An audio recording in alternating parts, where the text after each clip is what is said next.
Last episode, we caught algorithmically generated C2 domains, DGA, and we read recall at a strict FPR of a block list feed because a noisy block list burns trust fast. Tonight, the threat flips from outside to inside. No malware signature, no weird domain, just a person who already has the keys. An insider quietly copying repos at 2 a.m. and pushing gigabytes out the door. There's no payload to match. The only signal is behavior that drifts off their own normal. So we build a WIBA scorer and then we do the thing every OSOC actually demands. We make it explain itself. First, kill the framing error. Insider threat is not a signature problem, it's a baseline problem. There's no string to grep for. You can't write a rule that says alert when a user exfiltrates data, because copying files is the job for half the org. What's anomalous is this user this week versus their own quiet history. So every feature here is a behavioral aggregate over a baseline window, logins per hour, off-hour ratio, distinct hosts touched, data egress in megabytes, USB events, failed auth count, privilege escalation attempts, VPN geo changes, after hours file opens, repo clones, badge anomalies. 11 numbers that summarize how someone behaved, not what they ran. Second misconception, the one this whole episode exists to kill. Behavioral models are black boxes you have to just trust. That's how UABI gets ignored. An analyst will not action a naked risk score of 0.91. They need to know why. So tonight the hero isn't a confusion matrix or a PR curve. It's a SHAP bee swarm. SHAP cracks open every score into per feature contributions that sum exactly to the model's output. The headline you'll see, across the whole test set, the features pushing scores up the hardest are VPN geo changes, logins per HR, and repo clones, shifting login geographies, abnormal login rates, and mass repo cloning. The model learned the insider's tale on its own, and SHAP read it back to us in English. Third, the imbalance reality. And we're not reteaching episode 3, we're living it. Insiders are 3% of users here. At a 3% base rate, accuracy is a lie. Episode 4 already buried that. So we report the security honest set, PR AOC, and recall at a fixed FPR. Our seeded run lands PR AOSA 0.717. That's well below the phishing house model's 0.958. And that's honest. Insider behavior overlaps benign behavior far more than a phishing URL overlaps a real one. Power users legitimately work late and move data. UABI is a harder, blurrier problem, and the number says so out loud.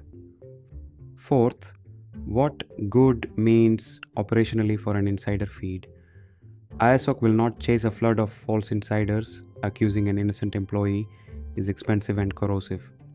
So we pin the FPR at 2% and read the recall we can actually buy at that strictness, 0.77.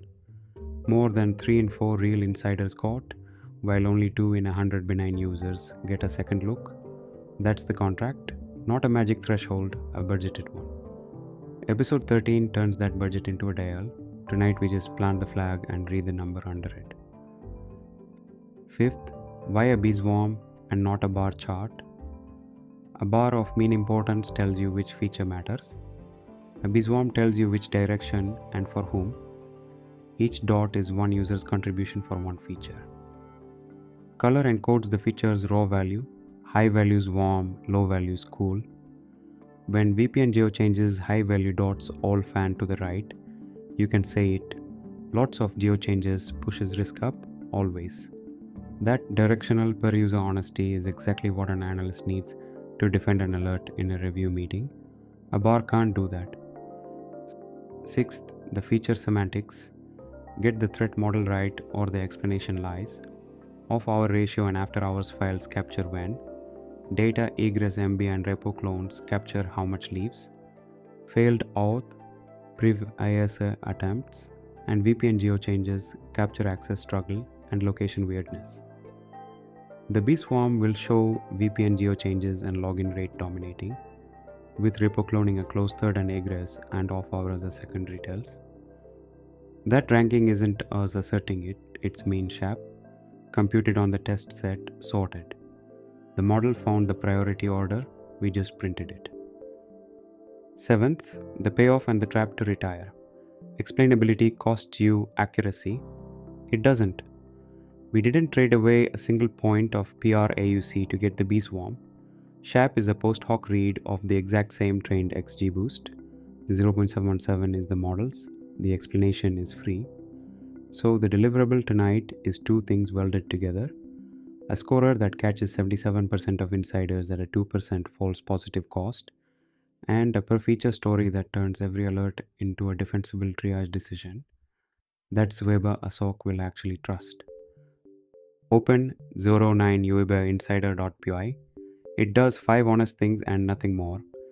Build a seeded realistic UBI table with make classification and rename its columns to the 11 behavioral features. Split it stratified so the 3% insiders survive into test. Train one XGBoost classifier with scale pose weight set for the imbalance. Score the test set and print the security honest metrics. PR AUC and recall at 2% FPR. Then run SHAP and emit the global bee swarm. No live data, no download. The committed notebook reproduces every number under random state 29. The world, make classification with end samples of $1,000 and features no 11 and informative 7, weights in no on anti-7, 003, classes SEP 085, and the frozen random state in 29. That gives $300 insiders in 10,000 users, the 3% base rate from A4. Then we rename the anonymous X columns to the real behavioral names. Logins per HR, off-over ratio, distinct hosts, data egress MB, USB events, failed auth, priv ASCII attempts, VPN geo changes, after hours files, repo clones, badge anomaly. The semantics are ours, the separability is the seeds. Same seed, same world, every run. The split, train test split with stratify and test size, ZO25, fixed random state .29. Stratify is non-negotiable here.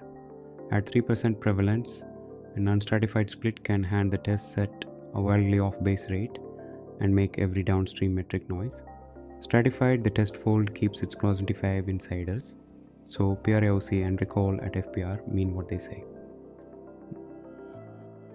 The model, one XGB classifier, n estimators 400, max depth 4, learning rate sub 0.05, subsample 0.9, call sample by tree 0.9, with the knob that matters for the rare classes, scale pose weight negatives or positives, about 32 here. That reweights the gradient toward the 3% insiders, so the model doesn't shrug them off. The episode 3 lesson applied. Eval metric quant RCP, so XGBoost optimizes the metric we actually report, not accuracy. The honest scorecard. We take predict proba on the test set, compute average precision score for PRAUC above 0.77, then sweep for the threshold whose FPR is closest to 2% and read recall 0.77 there. We print PRAUC and recall at FPR 2.0% and deliberately do not print accuracy because at 3% prevalence, a do-nothing model scores 97% and tells you nothing, episode 4's whole point. The terminal line and the on-screen headline read the same two numbers. The explanation. SHAP.tree explainer model on the trained booster explainer.SHAP values x test for every test users per feature contributions, then SHAP.summary plot typo dot for the bee swarm. We also print mean SHAPin per feature sorted and the top comeback VPN geo changes, logins per HR and repo clones, byte identical to the figure's top rows. The print, the figure ranking, and the headline are the same computation read 3 ways. So, insider threat is a baseline problem, not a signature one. At 3% prevalence, we judge it by PR AUC and recall at FPR, never accuracy. Scale post weight keeps the rare class alive. And SHAP turns the score into a defensible story, where shifting login geographies, login rate, and repo cloning are the tells. We explained the score globally tonight. the whole population at once. But an analyst doesn't triage the population. They triage one alert at 3 am. Next episode goes back to the phishing house model and zooms SHAP all the way down to a single firing, the force and waterfall panel that says, why this one URL scored 4.94? That's SEC12, reading the why, SHAP for triage,